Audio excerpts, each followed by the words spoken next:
عايزه اقول لكم ان طاجن الكنافه ده بيتباع بره غالي جدا. احنا عملناه في البيت باقل تكلفه بسيطه وبربع كيلو بس من الكنافه. طلعنا القمر اللي انتوا شايفينه ده. مفيش اسهل ولا ابسط من كده. ازيكم عاملين ايه؟ يا رب تكونوا بخير وعلى خير. النهارده هنعمل كنافه حلوه جدا. كنافه بالمانجا باسهل طريقه. طعمها بجد تحفه جدا. يلا ادعموا الفيديو ده بلايك ويلا نشوف عملنا الكنافه بتاعتنا ازاي. اول حاجه عندي ربع كيلو من انا حطيتها هنا في الفريزر لحد لما سقعت شويه كده بالشكل ده، علشان تكون سهله معايا ان انا اقطعها كده بالطريقه دي وتتفرك معايا كده بكل بساطه. لو انتوا مش حابين تفركوها على ايديكم كده بالشكل ده، ممكن تحطوها في الكبه وبرضه هتديكم نتيجه حلوه جدا. يلا حطي لايك للفيديو بقى.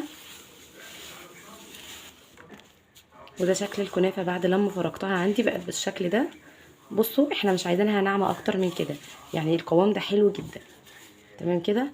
هبتدي اضيف عليها 4 معالق كبار من السكر البودر، وده بيخلي الكنافه بتاعتنا تاخد لون حلو جدا. هقلب الكنافه كويس جدا مع السكر البودر بالشكل ده، واتاكد ان السكر اتغلف مع الكنافه كويس جدا. في طاسه عندي كبيره على النار هبتدي انزل بمعلقه كبيره كده من السمنه البلدي بالشكل ده. ممكن تستخدمي سمنه نباتي، ممكن تستخدمي سمنه على زيت زي ما انت حابه. اول لما السمنه تدوب عندي هبتدي انزل بالكنافه اللي فرقناها وقطعناها صغير زي ما شفنا. في المرحله دي هبتدي انزل بالكنافه بالشكل ده كده بالشكل ده لحد لما تتحمر معايا وتاخد معايا اللون المطلوب. بصوا بقى شايفين اللون ده.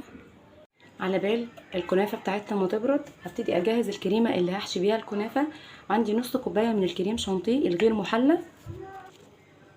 هضيف عليها معلقتين من السكر، ده سكر عادي، ممكن تضيفي سكر بودر مفيش مشكله. كمان هضيف عندي كوبايه من الميه، دي ميه عاديه. هبتدي اخلط الكريمه بتاعتي بالشكل ده. بصوا بقى ده القوام اللي انا عايزاه للكريم شانتيه بتاعنا، بقى بالشكل ده متماسك زي ما انتوا شايفين كده. علشان اعزز لون الكريمه هضيف عندي معلقتين من جيلو المانجا بالشكل ده. والخطوه دي اختياريه مش اجباري في الوصفه، ممكن تستبدليها بربع كوبايه او حوالي 3 معالق كبار كده من عصير المانجا البيوريه بدون نقطه ميه. تمام. هخلطهم مع بعض بالشكل ده. طبعا جيلو المانجا بيديني طعم ونكهه المانجا. وبكده الكريمه بتاعتي بقت جاهزه معايا زي ما انتم شايفين. بقى عندي كريمه بطعم المانجا.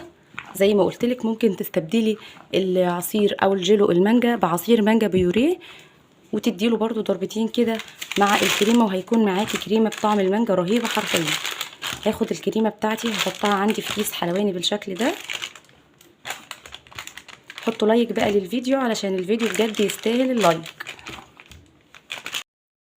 طبعا كلنا عارفين الكنافة بالمانجا بتتباع غالية جدا في المحلات. النهاردة عملناها بدون فرن وبتكلفة بسيطة جدا وبدون تعقيدات.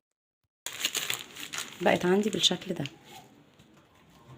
وده شكل الكنافة بتاعتنا بعد لما بردت معايا تماما. ملحوظة مهمة، انا ما بضيفش على الكنافة بتاعتي اي شربات خالص. انا بستكفى بالسكر اللي موجود في الكريمة وكمان اللي موجود في قطع المانجا. تمام كده.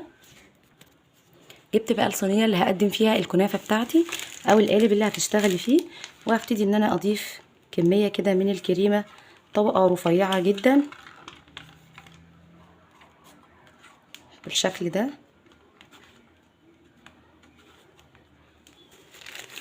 زي ما قلت لكم انا بكتفي بطبقه السكر او كميه السكر اللي موجوده في الكنافه بتاعتنا، بتكون حلوه جدا ومناسبه. وهبتدي بقى اوزع الكنافه بتاعتي بالشكل ده.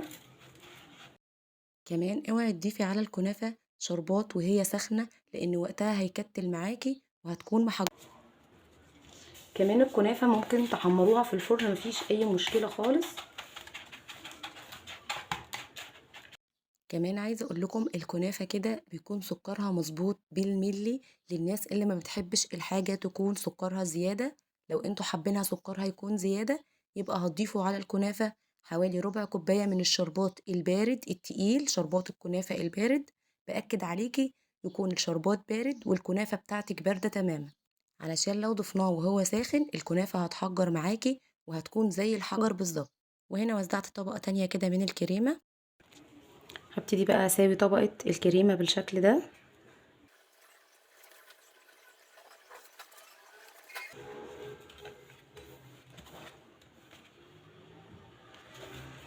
بتكون معايا بالطريقة دي. هبتدي بقى انزل عليها بقطع من المانجا.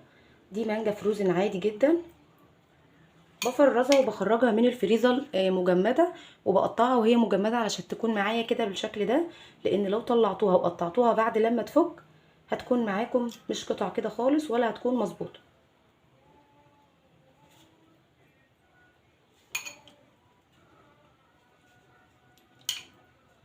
لو حابين تستبدلوا المانجا باي فاكهه تانية انتوا بتحبوها، فراوله مثلا، مفيش اي مشكله، برضو هتبقى معاكم حلوه جدا.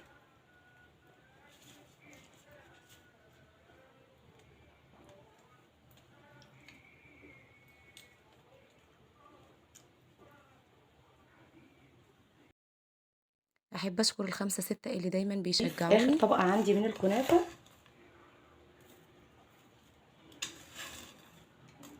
وهوزعها برضو بنفس الطريقة.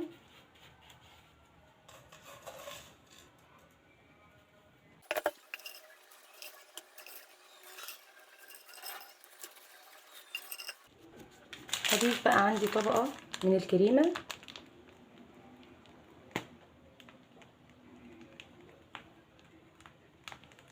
الكيس الحلواني بيساعدني ان الكريمة تتوزع معايا بكل سهولة وبساطة، وكمان احافظ على الطبقات بتاعتي تبقى مظبوطة معايا.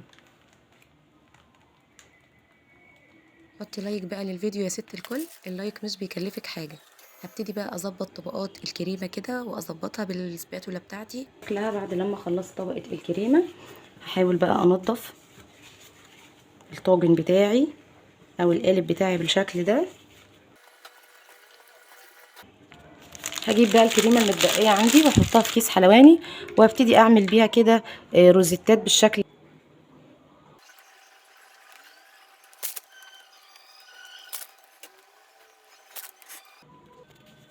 هاجي في النص بقى هضيف عندي مانجا بالشكل ده. انا ضايفه عليها جيلو تلميع علشان المانجا تفضل محافظه على لونها وما تغيرش معايا.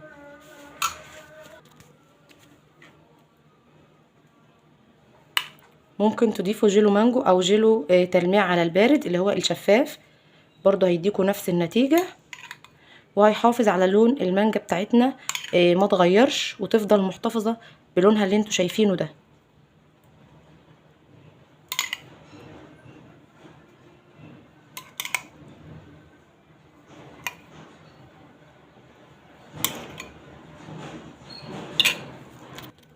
وده بيكون شكلها اخر حاجه معايا، وهي رشه بسيطه كده من الفستق بالشكل ده.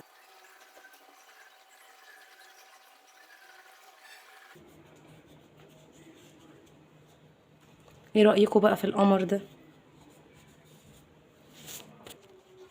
اخر اضافه معايا علشان اكسر اللون،